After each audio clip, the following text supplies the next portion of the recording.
Let's bring it back to studio now. I am joined by political analyst Dr. Thapelo Tselapedi, who's a political analyst. So, Doctor, in terms of what has been happening in the latest developments, we understand there's been a lot of delays around why voting closed so late. And obviously, the IEC coming out earlier on and saying that we should expect late numbers coming in due to those delays. Do you think they were well prepared for such an election of this kind? I mean, we've got 3 ballots, like the logistical as well as administrative nightmares must have been quite heavy. Yeah, no, look, I think the bigger issue here is around the funding cut. And I think that talks to the issue around the training, the preparation around the 3 ballots, and just making sure that the machines are operating, making sure that there are alternative systems in case all of these things are not working. So I think it all really just relates back to that issue. Because, I mean, perhaps one could think about the long lines having been mitigated by additional voting stations and so forth. So I think the bigger issue is that, and what that also means is that we shouldn't put too much blame on the door of the IEC, unfortunately. I think we can put that perhaps at the National Treasury level as to why they didn't give adequate funding for the IEC. I think it would have been very difficult for the IEC or any other body publicly to have anticipated the level of voter turnout seemingly that's going to surpass 66%. And I think it would be unfair to sort of say that they should have anticipated that, given the historical trajectory of the less voter turnout in the past 2 to 3 elections, nationally at least. Doctor, you mentioning funding as being a critical factor in terms of how the IEC actually prepared for these elections, but some were saying earlier on that the pronouncement of the actual election date didn't give the IEC adequate time for them to prepare for such a complex election. What is your say to that? No, I agree with that. I think the announcement was pretty late. It did not give as well political parties to ensure that there is voter or sort of political education around what do these elections look like. Certainly. But Doctor, campaigns were already running by the time that the election date was actually proclaimed. The IEC did know that the elections are going to take place, albeit just not when. Yes, no, I'm with you. I mean, if you're going to look at when did campaigns really start, we could start with the court case. Yes, court cases around independence, right? And the sort of positioning of either NGOs or social movements, which then morphed into political parties. Certainly, campaigning has been going on, but I think it was quite important that the proclamation give deadlines or milestones to the sort of work that the IEC must do. I think that's what announcement.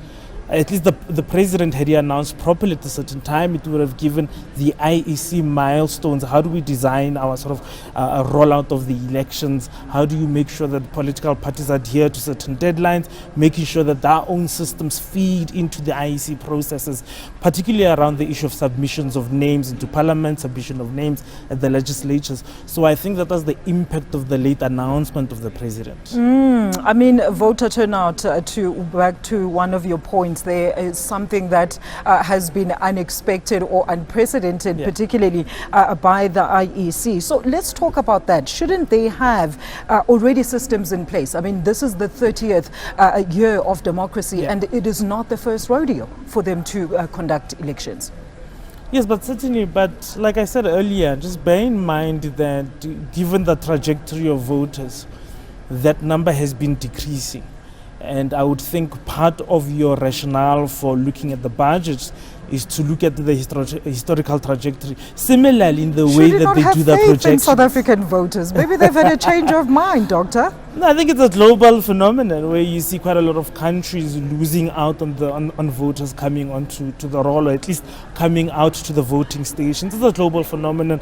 I think a lot of parties, whether you're looking at the US system between the Democrats and the Republicans, they know that generally they're under 40% in terms of those who actually do vote.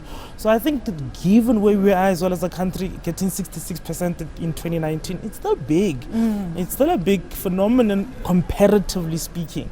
And this just demonstrates that there is quite a lot of potential for South Africa to reimagine themselves differently. That we are going to have potentially over 66% does speak to the element of that there's a popular, impulse in this country to to look at electoral politics a lot more imaginatively than in other democracies.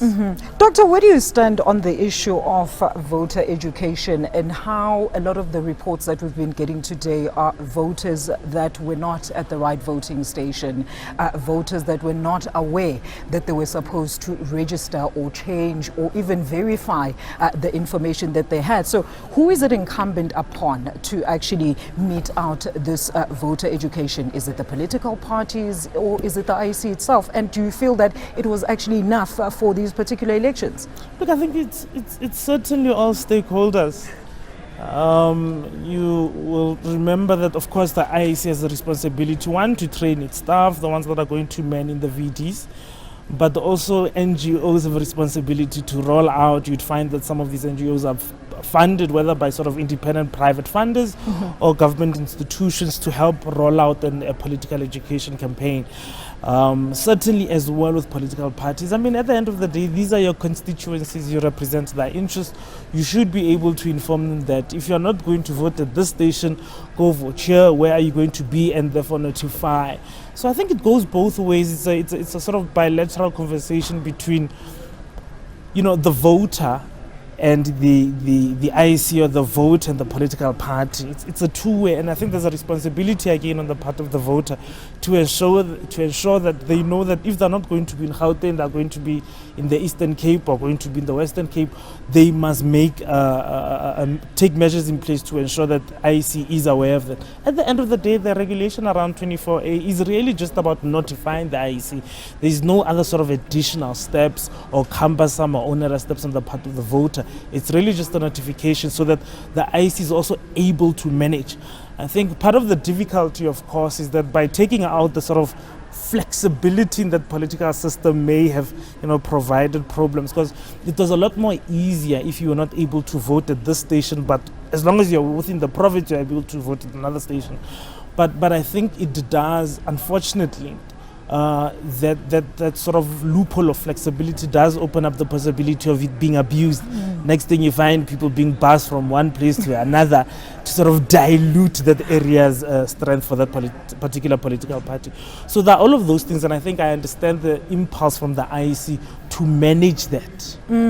Let's talk about this. I'm glad that you mentioned, Dr., voter responsibility and what it is that the voter themselves need to take up and actually check those balances. So voters in rural areas as well as far-flung areas. I've actually been monitoring some of the discussions throughout the day when voting actually started.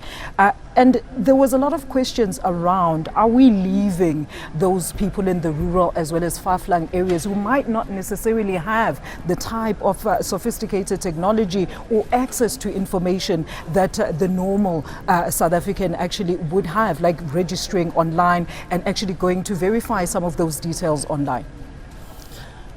So certainly a large part would be leaving them. Certainly, I think if we are going to look at the use of AI as a communication tool, as an interactive tool between the various stakeholders and citizens, certainly. But that also means that especially in provinces like the Eastern Cape, where it's sort of, the communities and the people are very far flung from one another. It's very difficult, of course, to move around, especially for cars and just ordinary people. You'd have to do a lot more work. And interestingly enough, those are the people that go out to vote, Doctor. Yes. No, certainly. But I think it's incumbent on political parties, the IEC, NGOs, community-based organizations, to get into those communities and sort of do the manual work as opposed to the sort of meta or social media work that we often see, and that is easily digestible by young people. So I'm not sure how to sort of bridge that divide. But I think it means that more onerous or responsibility does lie with those like political parties and state institutions. And that's very interesting, Doctor, because we did see those political parties actually making inroads. It was as if it was a public mandate or a political mandate to actually visit those rural areas and actually go and campaign. And that is where some of their biggest support bases actually at. So are political parties maybe not paying enough attention to the voters or would-be voters, eligible voters, would-be supporters when it comes to actually including them in terms of voter education? Oh, I mean, It's an interesting question. I think there's a couple of variables that you have to look at. The migration patterns from rural to urban. Yes. How is that looking like? And remember, in urban spaces also there's concentration of people, right? Concentration of people, sort of infrastructure, and how do you organize those sort of people politically? And I think in rural areas it's more, there's a lot of people, yes, but I think because of how they're far flung from one another, it's a bit difficult to organize them.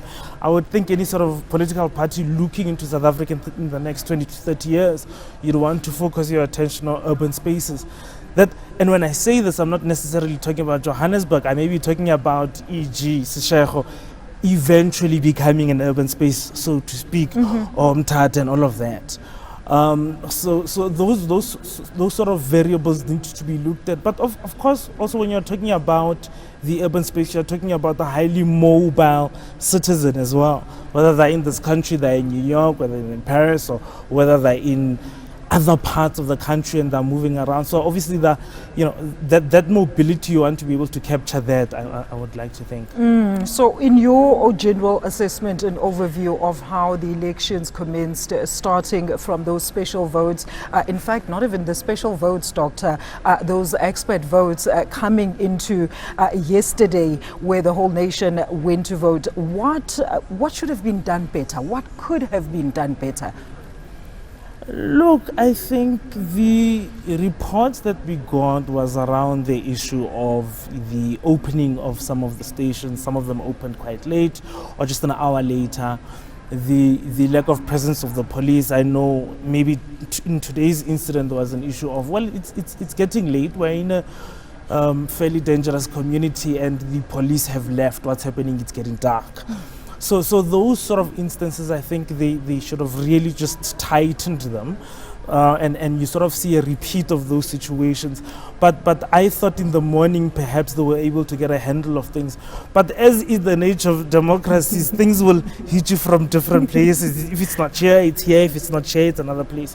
But I think how the IEC has managed to give us regular updates has, I think, ensured that we don't see these issues that keep on springing up as sort of systemic issues. They don't represent the totality of the picture of really the integrity of the system of the IEC. And I think that's been good to hear, because some of the times you go into social media and you hear about this and you see this video and there's a caption there with its own context, then the briefing comes and they give a fuller context. So I think it's been important in terms of ensuring or securing to citizens that actually it's fine, the system is still going on and the vote will tally up from 1 a.m.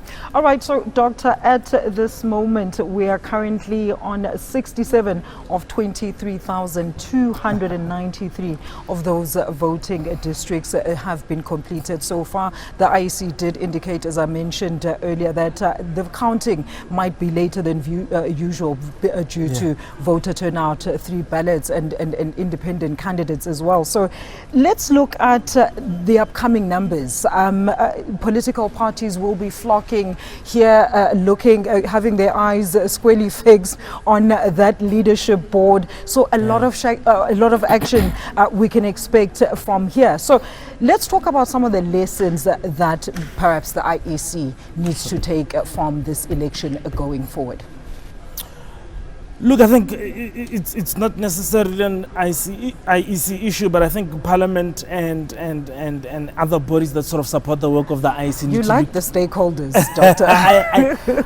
I do, because I think it's become so pronounced in this election that ordinary citizens are organizing themselves either as election observers or ensuring that there's political education. There's been a strengthening of civil society organizations, and I think that's important to sort of centralize in this conversation. But also to see that IEC is not working alone. It needs the work of intelligence gathering through the police. It needs the work of the defense force. It needs all of these ability then of prosecutors to be able to translate some of these problems into prosecutorial issues, right? So I think it's important to sort of have a bird's eye view of the entire value chain of the elections. That's really what I'm sort of focusing on. So you don't feel this, all the delays or some of the, some of the reports about protests, entire communities even being barred from actually participating in these polls is going to dent the credibility of the IEC? I mean, the context, I don't know if it's the same one that we're talking about. I know it was an Eastern Cape community. Yeah. They had been previously protesting, but it was them saying they're not going to, they're not going to vote up until their issues are resolved. So that's not necessarily an IEC thing. And the I think CEO came and said, well, we're still offering the service for people to vote. Whether they come or not is up to them. And I think, again, it's those instances where we can clamp down on things that on other sort of social media spaces may look like X, but actually when the briefing comes, it's actually Y. So I think those things have been good, because it does give some leverage in terms of the positive image that the IEC is doing. Let's look at now the political parties. Do you feel that some of their campaigns actually hit the mark in terms of making sure that we see some of them at the top of this leaderboard that we're currently sitting in front of, Doctor? I don't know who came up with this nice slogan that 2024 is our 1994. It's our 94, right? yes. I thought it was Rise Mzansi, I can't quite remember. And I think it's resonated with the long lines, with the biggest category of voters being young people, at least between 18 and 38, 39. And I think that message has resonated, that it's I think, given them a chance to look at the past 30 years and say, well, actually, this is how the country has been going on. This is part of some of the issues. These are part of the successes as well. But how do we imagine South Africa post these 30 years, post the first 3 decades? And I think some of the messaging came out from Rise Mzansi. They went onto trades, went into communities. Some of the messaging from the EFF has been great. Some have not been great because they've been threatening this election, right? So it's been very interesting. It's been a mix, and it would be great to see what then the final result is. I mean, when these allegations come, particularly at such a crucial and critical election, what does this say about the level of preparedness on all fronts, as you've put it, stakeholders? Look, I think these sort of reports will always come. Of course, there'll be allegations that are associated with elections, yeah. Yeah, and the IEC there in those stations have to be meticulous about making sure that they do investigate what happens. Because you don't want a scenario, of course, where people feel that their concerns were not addressed, their concerns were taken lightly, and all of this. So I think that's quite sensitive and careful work that must be done. And what could be the impact of that, Doctor? No, certainly the damaging the integrity of the elections, the integrity of the institution. So you obviously don't want things to escalate to that level. And I think it's incumbent on those IEC officials to ensure that those things are addressed sensitively. All right, let's talk about numbers now. Registered voters, over 27 million South Africans. If I can give you some of the percentages registered by the province: Limpopo 10.5%, Mpumalanga 7.32%, Gauteng 23.49%, KwaZulu-Natal, the biggest and most hotly contested province, 20.78%. These are just some of the few numbers, but those are your leaders. You've got Gauteng, you've got KwaZulu-Natal, and you've got, of course, the Eastern Cape as well as the Western Cape. What do you read into these numbers, and what changed to convince these voters to actually come out and actually register to vote, whether they voted or not? Doctor, it remains to be seen. Look, I think it's a good thing. It does say, contrary to some of our analysis, that people, maybe they may not see the political system working for them in terms of the party political and national parliament and all of that, but they see this election as an anchor to deliver what they want to see for this country. And I think that's quite important. And I think it's good that the numbers are where they are. I mean, Gauteng and the KZN constituting 42% of the total votes. That's a big number. I mean, my initial inclination was that people are usually going into KZN to slice up a cow, and it's not just one person slaughtering it. It's 3 or 4 people slaughtering it, and everybody gets that piece. But we might see a different sort of picture emerging here, and it would be quite interesting. So I don't want to be too speculative on what might happen here, but certainly I think it's important again to talk about how there's a re-emerging popular sentiment about the sort of country we want and the sort of leaders that we want, and the ethical orientation and the ability to bring technical skill and make sure that we move together as a country. So there's that sort of, in my view, that re-emergence and that popular sentiment about electoral politics. That's what I'm reading here. Importantly, if I may say, be mindful again, comparatively, our numbers for voter turnout are quite high. They're quite high. So that's a good thing all round.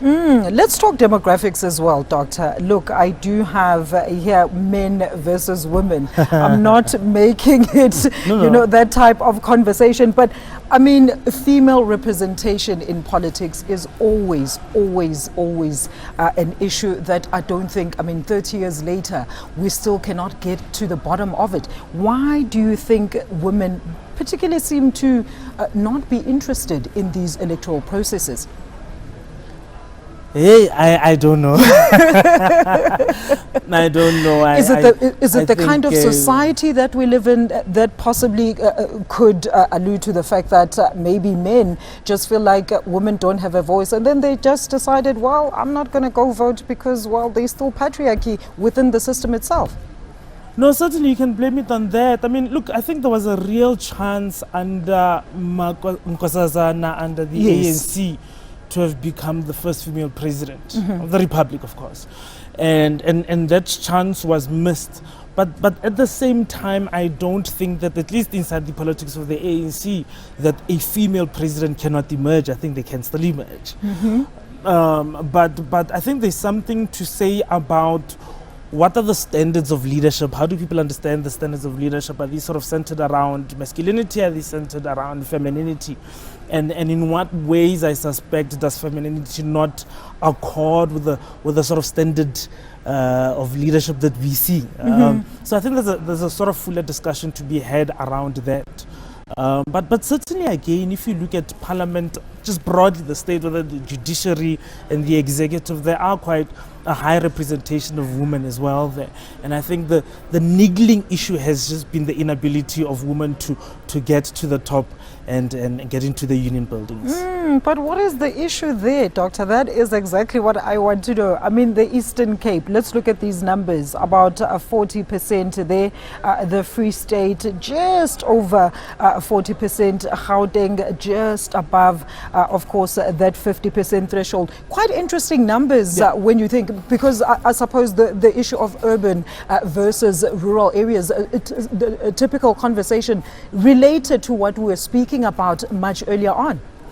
I mean, you'll remember a few years ago, which I think the ANC had sort of imposed to ensure that in terms of the mix of premiers, there's good gender representation. Yes. And you've seen that. It would be interesting to look at, again, each political party has a different political culture. We know that for the DA, we know that to some extent, sort of EFF and other sort of political parties, there is embrace of female leadership. So it would be quite interesting as we move further into the next sort of 5 years. How does the sort of gender landscape look like politically? But certainly the issues around patriarchy and, again, political culture that revolves around the standardization of masculine traits as, epitomizing standards of leadership is quite problematic. But I think that's a big one. I think if we're able to sort of deal with that, which is not easy because it's not something that you can touch. These are attitudes to a certain extent, and it becomes then systematic, right? So there needs to be campaigns around a lot of these issues. All right. And then, Doctor, I mean, we saw when there was the IEC's voter registration drive, there were many stories about how youth are just not also keen in going out to vote. Yet we have the highest number of youth that are unemployed. We know that is a fact. Let me give you some of the percentages here of registered voters by age. Age, the group between 18 and 24, only 1.96%. Age 25 to 34. So these are basically working individuals, right? 15.86%. So it upticks, right? 35 to 39, 24.74%. And age 40 to 49, it drops back down all the way to the older generation. What do you surmise with those numbers?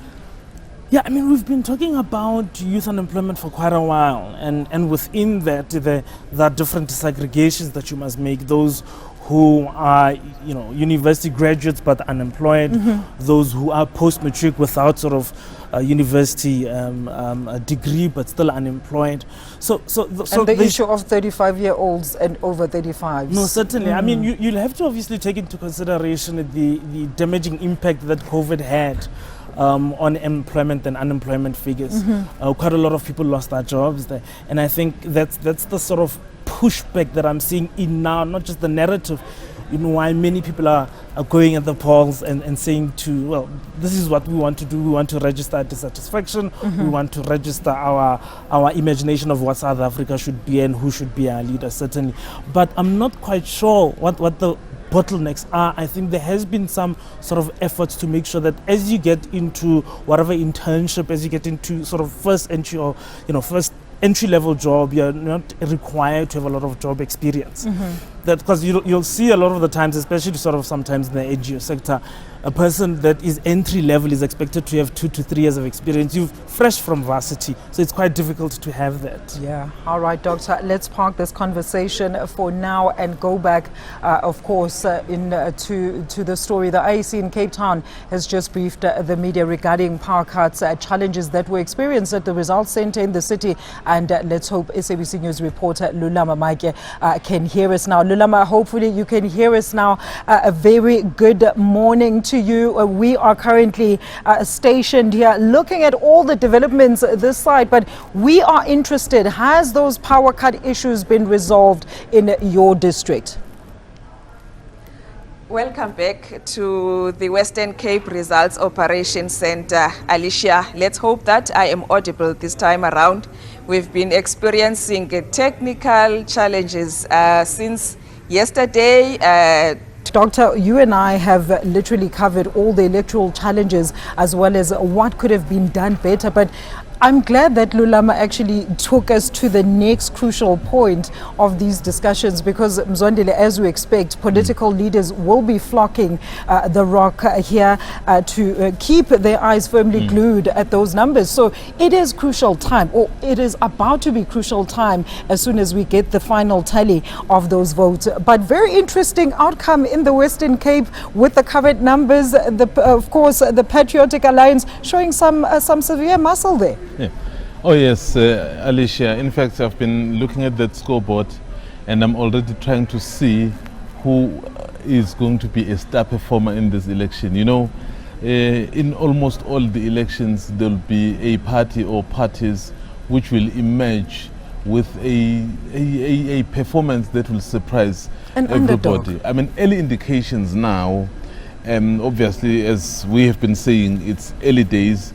But if we are basing whatever we are saying on the indications that we have available now, it looks like the Patriotic Alliance is definitely going to emerge as one of the star performers along the Umkhonto weSizwe Party. And then, of course, Umkhonto weSizwe Party, I think many people had already touted it, that it's going to make some impact, particularly in a province like KwaZulu-Natal. And we do see some of the signs that point towards that direction. So clearly, it's very interesting. You may have a situation in the Western Cape where the dynamics will completely change. You look at the rally that the Patriotic Alliance held, their launch rally. The Athlone Stadium was full, and there was something to really make you think about where this province is. Is it still safe for DA? It then posed a lot of questions. So we are seeing some of those signs. Doctor, what is your ascension there? I mean, a lot of analysis pre the actual poll itself, a lot of analysts like yourselves were also, I'm not saying it was you, but a lot of analysts were saying that, oh no, these new parties are just there, they will have very little to no impact on the overall scoreboard in terms of making it to the National Assembly or into those provincial structures. Yeah, look, I think I stand to be corrected. I think the biggest party, that sort of was a new entry or new entrance was COPE in 2009. I think it came with, around about 9% or so. if not just under, which was quite good. I think the EFF came with just what, under 7% Yes. as well when it sort of emerged nationally. So let's see how the other political parties are going to do. I'm not convinced about MK. I'm still not convinced about MK. I think outside of KZN and some parts of Mpumalanga, they're going to struggle nationally. I think when it comes to the PA, they will get pockets of communities in Gauteng, pockets of communities in the Western Cape. I think it would be very difficult to displace or dislodge the DA in the Western Cape. These are not sort of projections. I'm just saying, given the historical pattern of things and sort of how they base their politics. Remember, a lot of these things are sort of identity politics here and not necessarily issues around political economy, which is where I think South Africa is struggling. So if they can really locate these sort of identity politics in issues around political economy questions, I think they would have a stronger presence electorally, and I think their fortunes would be much greater. But it's still early. One can't make sort of definitive statements about what might be the end result here. We have a long day today, in fact. Absolutely. Yeah. Mzondile. Yeah. Yes. And in fact, if I might just come in to what the doc has just said, the identity politics, but also there's something that I think tends to resonate with a number of people in South Africa. Yeah. You know the slogan of theirs, Abahambe, which is dealing with the issue of immigration. Immigration, yes. So I've been seeing, even in the social media, people saying, you know what, national, I'm voting PA specifically because of their stance on migration. And I think those are some of the things that also inform people. But again, Doc, you are quite correct. The identity politics could be something that restricts their growth. Yeah, I mean, it's been very interesting to see how the issue of immigration, or how we sort of articulated it in another sort of discussion around xenophobia, has been grappled with, and I think it's been part of the discussions. And it has some bearing on the electoral fortunes for certain political parties.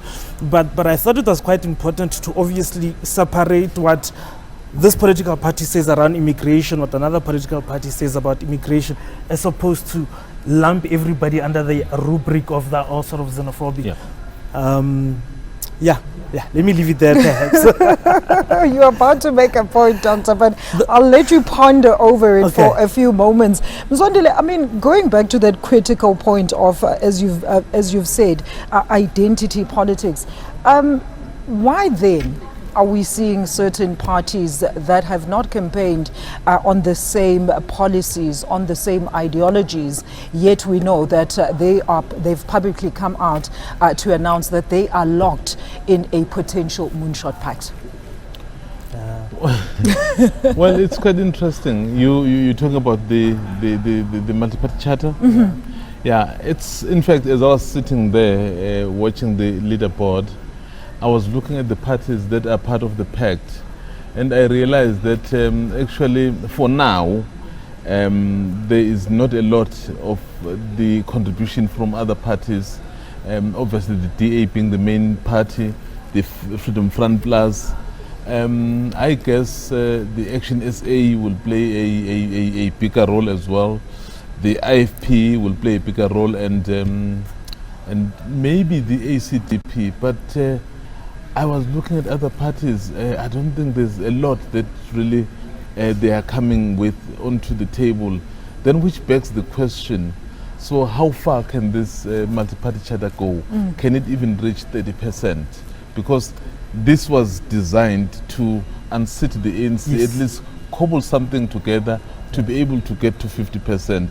But if some of your partners are not able to contribute as much as you do, it does become a difficulty. So I honestly, in the event there is a situation where the ANC is not able to achieve 50%, and perhaps if it's much lower than 50%, it would be a very difficult situation, Doc, because these other ones will not be able to easily step in.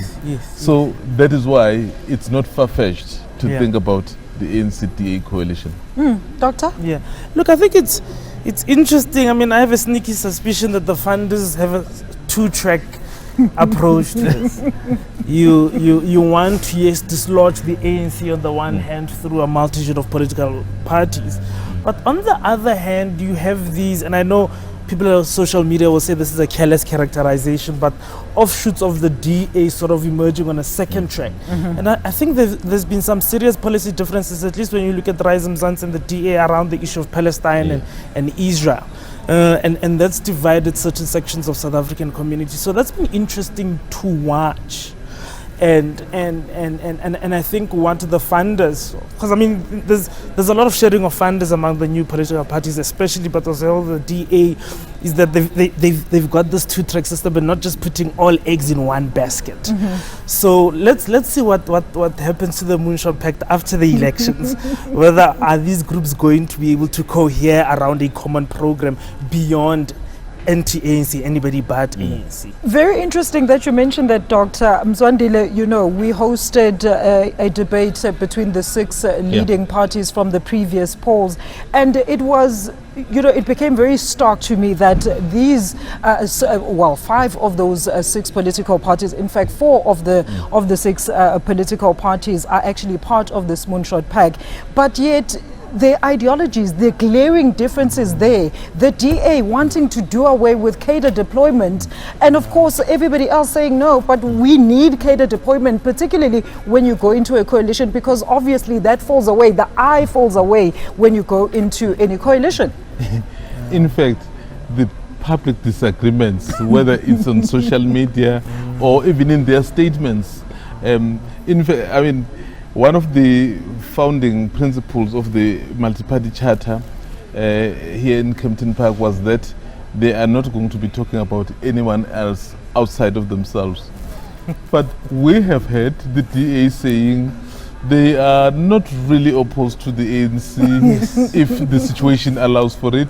We have heard the IFP saying they are not opposed to the ANC if the situation allows for it. So I think the party that has really been steadfast is the Action SA. So they have been clear to say under no circumstances will they work with the ANC.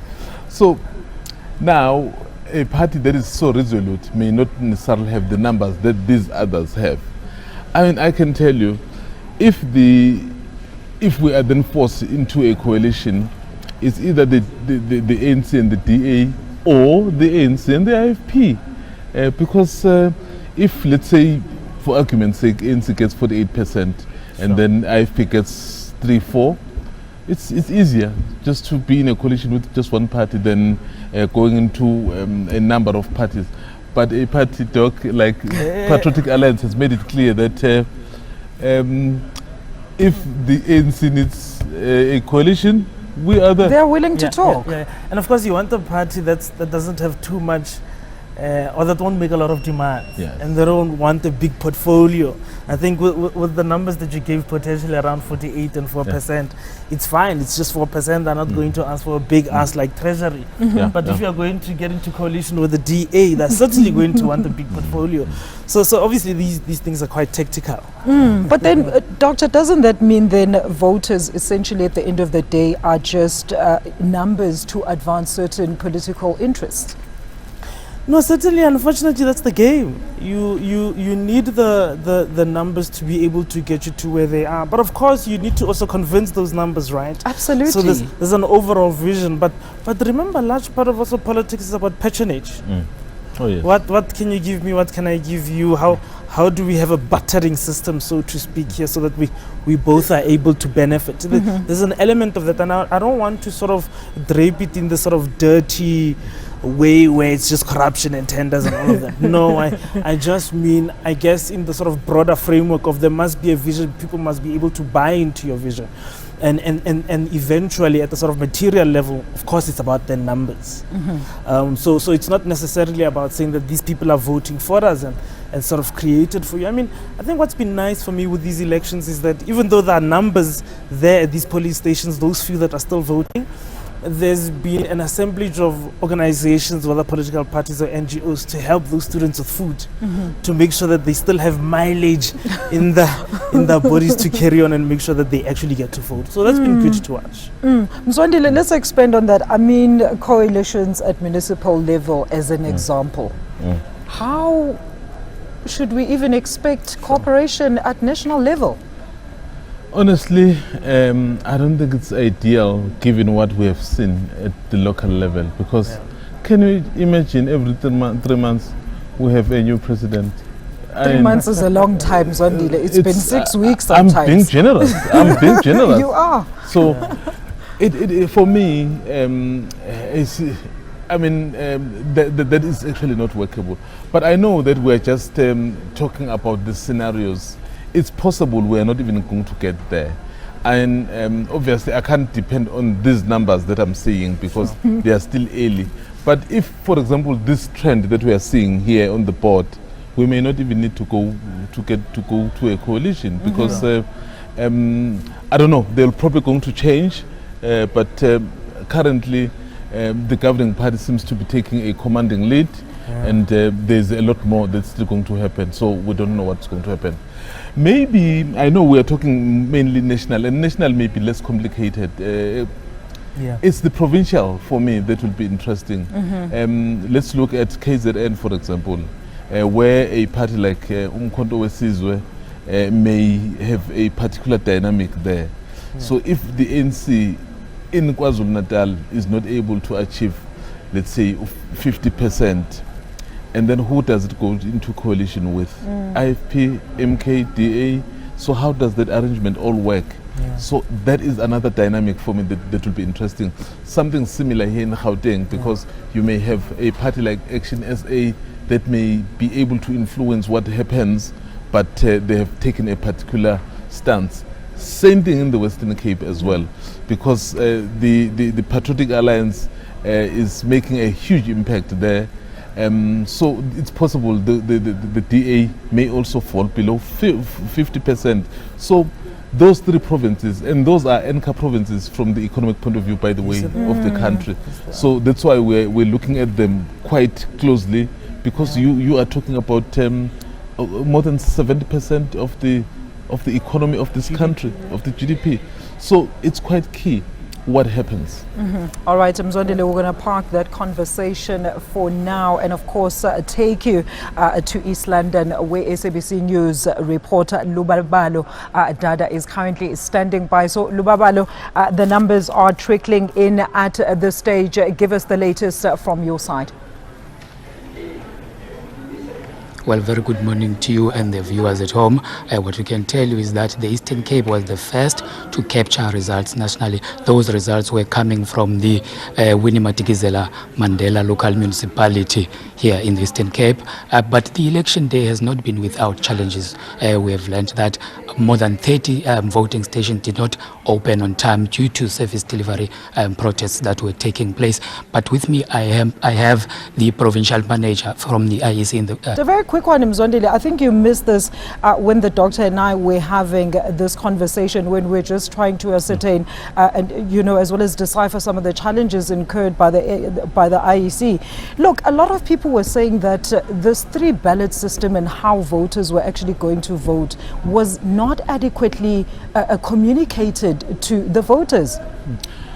I think what may have confused a lot of people was that the Parliament was instructed, obviously, by the Constitutional Court to amend the Electoral Act.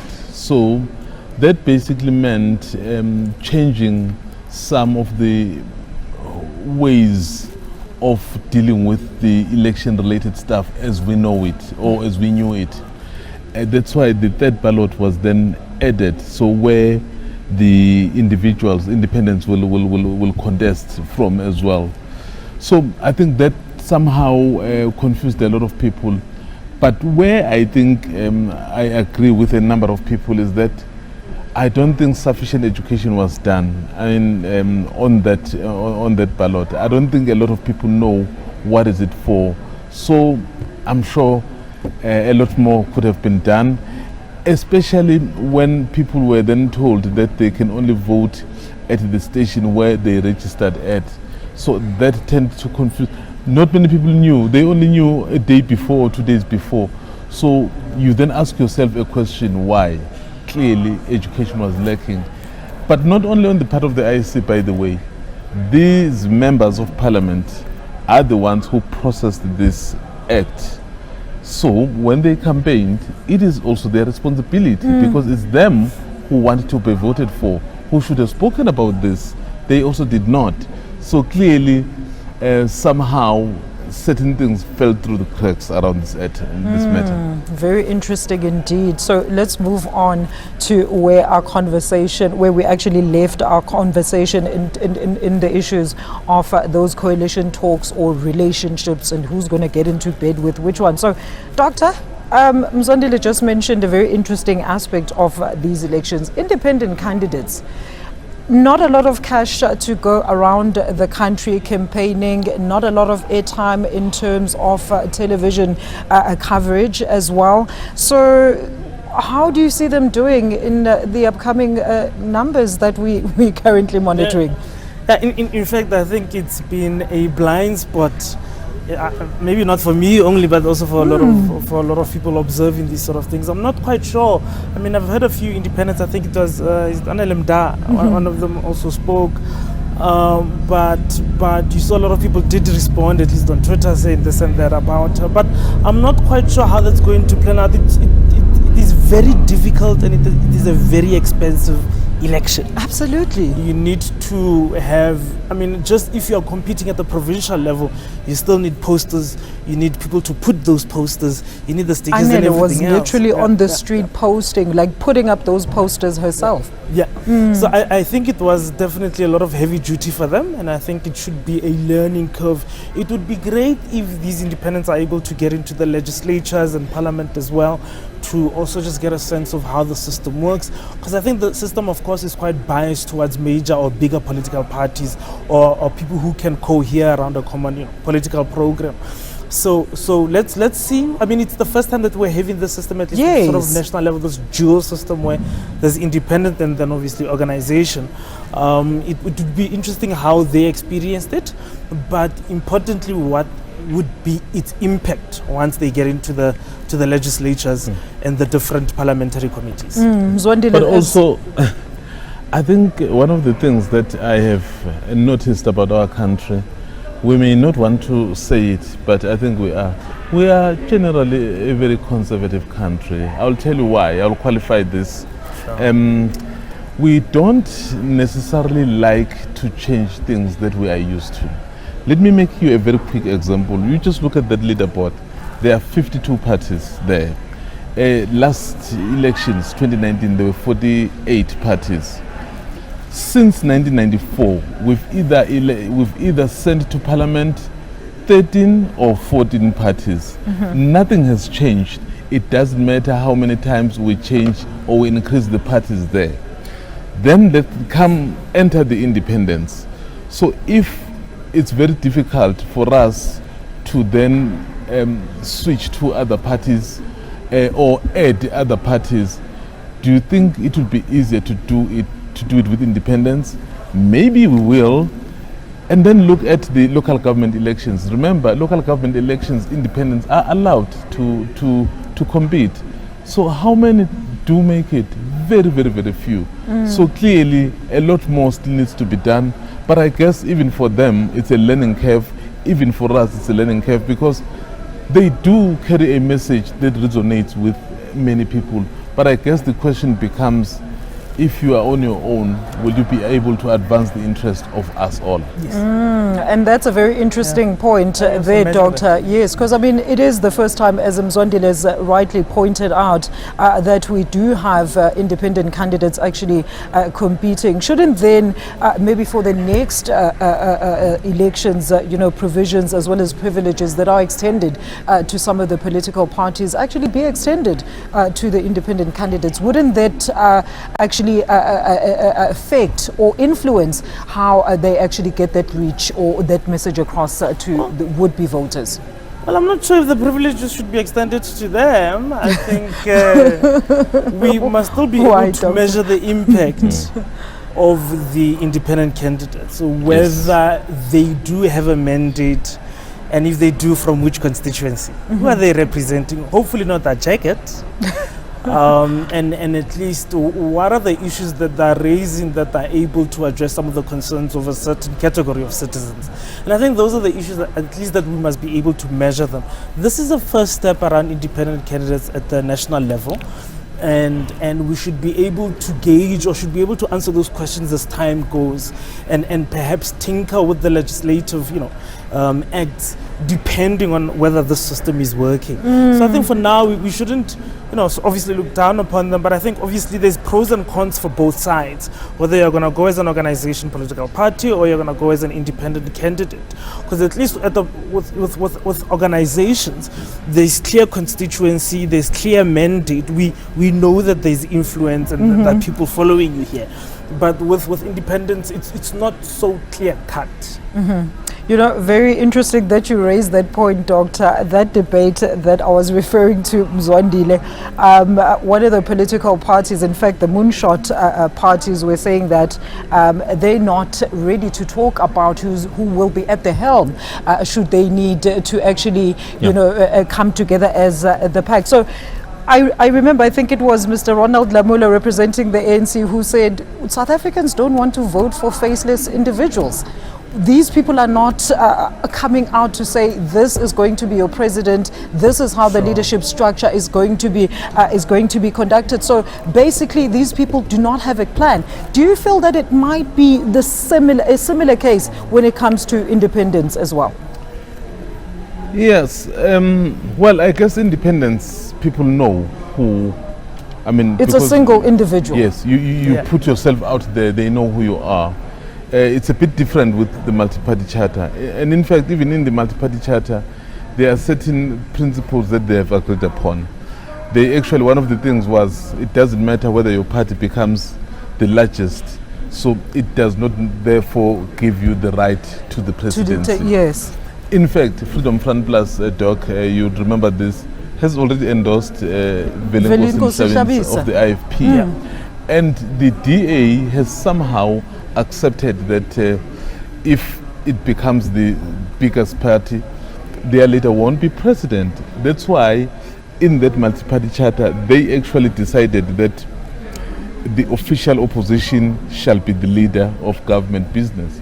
So in my view, and obviously looking at politics and how they were playing it, look at who is the leader of government business in the current context. It's normally the deputy president of the country. So you can see where they are driving this debate to say, okay, we accept. The Freedom Front Plus was very clear to say they don't think South Africa is ready for a white president unless South Africans vote, let's say, for that particular party, like without any assistance from anyone. So that is quite clear. But if you are making some sort of arrangement, so somehow you have to take into account some of those issues. So basically what does that mean? It basically means that with the multi-party charter, you would have people who would prefer a particular individual, like Freedom Front Plus has come out clear. And I know that Action SA as well does lean towards that, towards SABC. And the IFP has not said anything in terms of who they would like to elect. Well, should they I guess if their name is being touted, you will have to act in a manner in which you play it down. Yes, you will have to play it down while you know exactly. But yeah, I think that's one of the dynamics of the politics, really. So, and I know we're speaking about the multi-party charter, but I think at this stage, maybe we shouldn't put much effort, given that the numbers are coming out. They will tell us if we even need to speak about this. It's just a general overview, and I want the doctor to wrap up on that particular aspect, because should the multi-party pact need to come into a political or a ruling structure, a national structure, right? If if it seems like they don't have a solid plan in terms of how far their leadership talks or level of talks have actually gone at this particular stage, then what could happen in the next couple of days when we have to install a new administration? I feel like answering in a naughty manner. It may be that the Moonshot Pact was just good for everything towards today, making sure that on each other's turfs we're not competing. In But the Western after Cape, that, everyone for themselves. After that, everybody for themselves. I think it's going to be very difficult for these organizations to cohere around a program beyond, again, like I said before, taking out the ANC. It's going to be very difficult. Mzwandile, let's look at the political parties now in themselves, starting with the ANC. Yeah. Some of the challenges we've seen, we saw the campaign trail going towards more, and I think I've had this conversation with you, more of a reflective, taking more of a reflective stance instead of saying this is what we're promising, this is what we're promising. So do you think that this type or style of campaigning might actually yield results for the ruling party? Yeah, I know where you're coming from with the question, but maybe let's rephrase it like this, because that which we are asking is basically decided now. So what is happening now is that South Africans have decided to vote. So maybe let's say what happens now, given that the votes are coming, perhaps it will be a bit more instructive when we look at the ANC getting 50% or getting less than 50%, because that's where I think the discussion will center around, rather than perhaps talking about what will appeal, because that is already done. So for me, Alicia, I think the ANC, if it goes beyond, above 50, not much of a debate. So they'll be able to do what they want to do. The problem is if they are not able to do that. I can tell you, if they were to fail to reach 50, a lot more discussions other than what we're talking about will come up. I can already hear the whispers of a special national conference, because if that were to be the case, it would have been the first thing since a democratic country that the governing party would have failed to reach a majority to govern. Sure. So a whole new discussion will ensue. So I think that's what will happen. But for now, we're seeing the results. Still early on, it's very difficult to say anything conclusively. And Doctor, compared to the previous campaign stance or style, and of course, as we count down to the latest numbers that Mzwandile is talking about, that are going to certainly show us or head us in a certain direction. Looking at the ANC's campaign.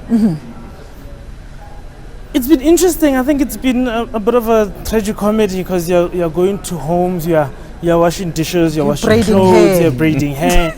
and of course it talks about some level of desperation or insecurity around the electoral fortune, certainly. But you get a sense that they've been able to go to many parts of this country, far-flung areas, and been able to talk to a lot of communities, reassuring them that, look, we need another chance to grab this thing properly. We need another chance. We're solving issues of ESCOM. You saw quite recently people saying that after the elections, this load shedding is going to come back. Then the ANC, well, the president immediately spoke and said there is no such a thing.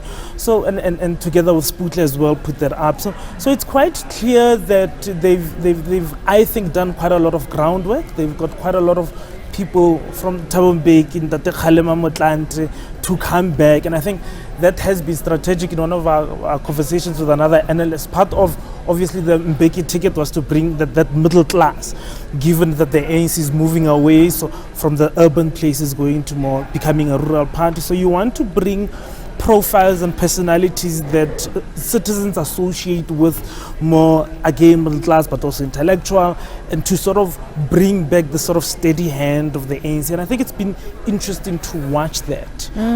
It's not all been great. I think there's been some bloops in between, Such of course. as? Maybe let's not get into that. But it's been an interesting campaign, definitely throughout. The issue of the DA in the Western Cape, Mzwandile, I think we touched on it a little bit earlier on when we had come out of our reporter there. A lot of people not even, putting the DA at the top of the leadership board, particularly in that province, and based on an issue that is, of course, an international matter. That is the issue around Israel as well as Gaza. Your stance? Part of the constituency that has been voting the DA, particularly in the Western Cape, has been the Muslim community. And you know that given what is happening, what is playing itself out in the Middle East, so it's very clear, it's a clear-cut decision for the Muslim community. If you are seen to be not on the side of the Palestinians, so it's not very easy for them to go with you. And I think that community has basically made it known in bigger circles that they are actually backing the ANC. We've seen some of their organizations coming out publicly to endorse the ANC in this regard. And not only that, in the Western Cape, we have just spoken about Patriotic Alliance. It has eaten into the base of the DA. As recently as 2 weeks ago, it took the word of the DA in the Western Cape. So all those dynamics point to a situation where the DA, yes, it's a majority party, but it's facing a stiff challenge. How it navigates this, it's really something that it will have to, I'm sure it was able to, if it did, it should have been very clever about it. And it started attacking parties like Rise Mzansi and Bosa. So what does that tell you? Already there is a bit of a fear that they may be eating into your base. On top of the Action SA, which fishes from the same pond. Doctor, very interesting that you'd find a party also going against the national stance, right? Because it was Dirk, it was South Africa that actually took Israel to the International Court of Justice. So I'm sure raising a lot of eyebrows in terms of, do they really have the interests of the country? Are they aligned with the mandate of the country, of the people in this country? Look, I think what it does is clearly show that that party has a moral blind spot, because then the question is, how then will you adjudicate in the South African context issues around redress, transformation and so forth? Are you going to be similarly be divided? Are you going to be on the fence about these matters? And really, I think that's what it did. The country has been successful. South African government has been successful on the ICJ case. In fact, quite recently they've got an endorsement to end the war in parts of Palestine. So I think they've done well. Of course, a skeptic would say that was part of the campaigning too, but of course these are real issues. And I think it was quite interesting to see how these sort of real issues came down to our own elections. And at least then people have a fuller sense of how their parties look like, in what ways are they represented by their parties. It's not just on issues of domestic or development or economic issues, but it's around how do we understand your identity as part of a player in the international community. And to that extent, I think it's been positive, and it's given us a much more richer electoral politics than what has been ordinarily the case. Let's go to IFP, Mzwandile. Of course, a lot of people saying the loss of its founding member, Prince Mangosuthu Buthelezi, actually meant quite a few challenges for the party. But is this really a reason, a good enough reason for the party to basically lose support in certain metros, or slide down in terms of where they are actually placed at national level? I think what they did, they actually used that to their advantage, because they basically touted his legacy, basically to say we are who we are because of him. And I've been looking at their rallies. I mean, their the manifesto launch, it was packed, so which still showed you that the message to say we are doing it for Shenge resonated with the base, and they've been really using that quite successfully. In fact, until the emergence of Umkhonto Party, so they have shown signs of growth. They had shown signs of growth, winning a number of by-elections, some of them of the ANC. Sure. And now that the MK, remember, there's a lot of complexity around the Umkhonto Party, because it's led by someone who once was the president of the country and at some point was the president of the ANC. Despite the fact that the ANC was on the ascendancy anyway, because other people forget this fact, that since 1999, the ANC has been on the upward trajectory in KZN. But what we saw at Doc was that in 2009, that upward growth was so massive, and it was somehow attributable to the former president, who happened to come from KwaZulu-Natal, and there was an element of perhaps people feeling, oh well, we can vote perhaps one of our own, those who were not necessarily ANC people. Yeah. And why do we say that? When he was out of power, then there was a massive drop, because people had done that because of him. Now he enters the fray again. So what happens? He has his support. Remember, this is a former, he remains an ANC person. This is an ANC member who takes from the ANC, takes from the IFP, and somehow stunts the growth of the EFF.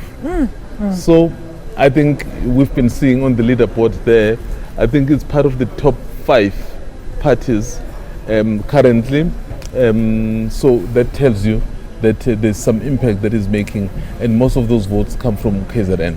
Doctor, I mean, there's this notion that, the IFP is still very much a KZN centralized party, or a tribalist type. I don't want to use that word, so to say. And with the emergence of MK, supposedly some of the voters that were with the IFP might now want to move over to the MK. But has the IFP then, in the exact same example that I made about the DA maybe possibly shooting itself in the foot with that Israel Gaza issue, hasn't the IFP dented itself or shot itself in the foot then by joining this moonshot pack, knowing that they could have potentially wrestled back KZN? Well, that's a tough one. That's a real tough one. I do not know. I don't want to lie. I do not know if they shot themselves in the foot. I don't think, however, the moonshot pact works in their advantage. Certainly, I think they had a real chance where they traditionally had quite a lot of support in KZN. And I think it would have been worthwhile for them to stick it out alone as opposed to get into the Moonshot Pact. Because for all intents and purposes, we see the Moonshot Pact as part of really an extension of the DA. True. And not necessarily independent political organizations with their own vision. So I think it sort of has limited them to that extent. But like I said before, let's see what the outcome is, and let's see what becomes of that Moonshot Pact. Because I think once these things sort of trickle in any sort of bigger proportions, I think they may have discussions among themselves about what should be done. Mzondile, you know the DNA of the politics in KZN. Did the IFP shoot itself in the foot by joining this Moonshot Pact? I don't think so. Remember, the history of the IFP has always been aligned with those parties. They are more like-minded. I mean, look even at the kind of donations that they've been receiving. They're receiving the donations from some sort of same people, so to speak. And then even in 1994, you remember when the Freedom Alliance was created, so the IFP was part of that. That's why when this multi-party charter was created, people remembered of the Freedom Alliance, which included, I think, AWB, if I'm not mistaken, and including the IFP. So it's always been part of, in terms of ideology, it's more inclined towards being with those parties that it is with right now. So I don't think there's anything that it did that is outside of the core of what it is. Can I ask a question? Yes, go ahead, So Doctor. there obviously different positionality here.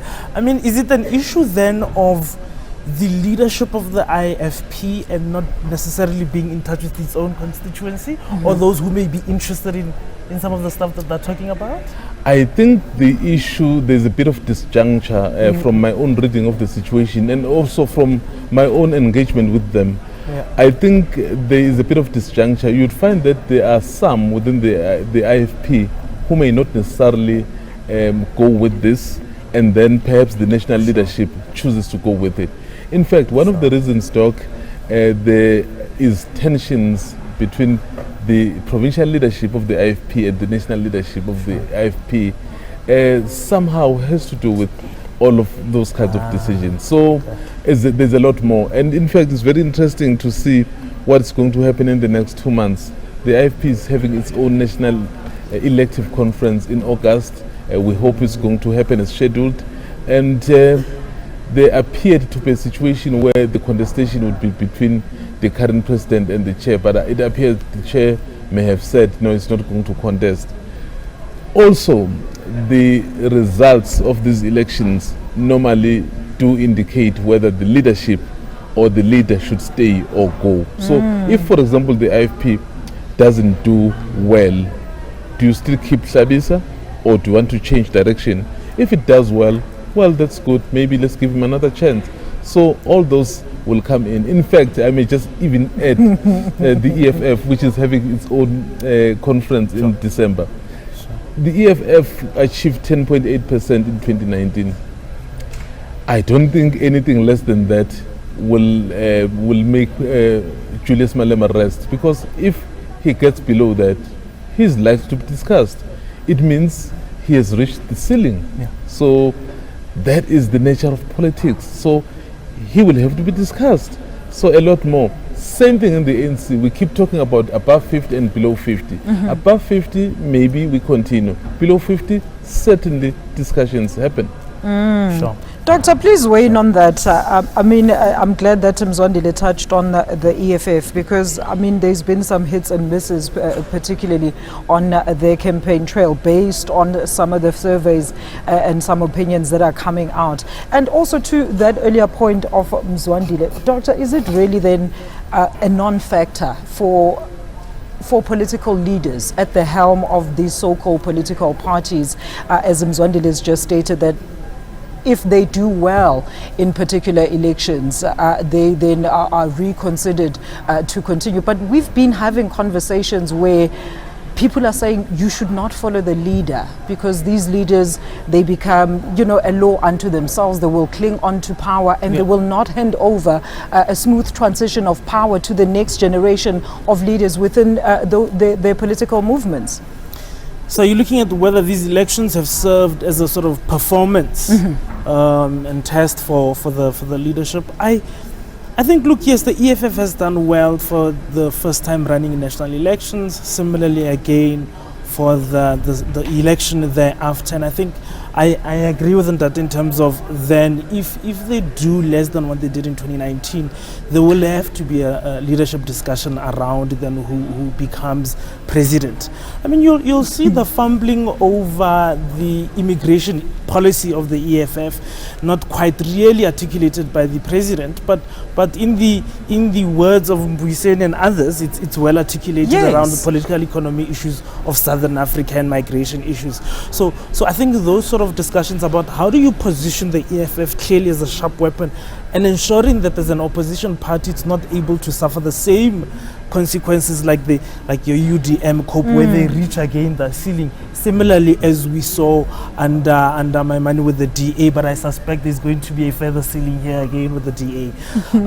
But I don't think for the most part elections have served as a way to sort of judge the performance of leaders. But I think for the opposition parties, the new ones, they've done generally well, not exceptionally as such. But let's see what happens now with at least the more stable ones. I'm not talking about Borais, Mzansi and others. Of course, I'm talking about your EFF. Let's see what they do. I think Julius Malema likes to cling to power, and it's going to be very difficult for him in December to relinquish that. In fact, just to come in there and throw another dimension, Alicia, then you have a situation where you look at parties and you look at personalities. Absolutely. You know, not many people knew that the MK party had been registered in September last year, until former President Jacob Zuma on the 16th of December announced that he was going to campaign and vote for it. Everyone started to make it a big issue. I mean, look now, the evidence is there that it is a big issue. All right. Then that begs the question, All right. the personality of politics.